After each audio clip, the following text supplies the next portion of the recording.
सबसे पहले आपको मशीन को यहाँ से ये स्विच ऑन करना है। उसके बाद आपको अगर मैन्युअली ऑपरेशन करना है इस पर, तो पहले ये FM की दबानी है। तो उसके बाद आपको वेल्ड फेज़ 1 में जाना है। ये बटन दबा के आप ऊपर और नीचे की साइड जा सकते हो। इसके बाद आपको FM से वेल्ड 1 फेज़ को सिलेक्ट करना है। उसके अंदर वोल्टेज, फ्यूज़न और कूलिंग टाइम आपको सेट करने के लिए मिलती है। तो अभी यहाँ पे है वोल्टेज 170, तो उसको आप यहाँ से बढ़ा सकते हो। फिर आप ये बटन से आगे जा सकते हो, ये बटन से पीछे आ सकते हो। तो अभी 275 हम सेट करेंगे यहाँ पे वोल्टेज। ठीक है, उसके बाद हम जाएंगे फ्यूज़न टाइम में।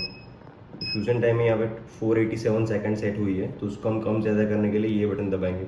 इससे ज़्यादा होगा और इससे कम होगा। तो हम यहाँ पे अभी सेट करेंगे 687। तो ये 687 सेट है।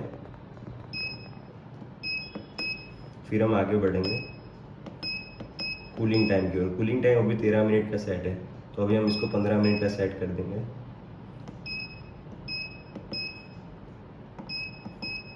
ठीक है, फिर हमको वहाँ पे वापस इसको सेव करने के लिए FM की दबानी है, तो ये सेव हो जाएगा। अभी आपको अगर ऑपरेशन करना है इस पर, तो कन्फर्म की दबाइए, तो वो डेटा यहाँ पे शो करेगा। फिर आप कन्फर्म की से चालू कर सकते हो। ये फ्यूज़न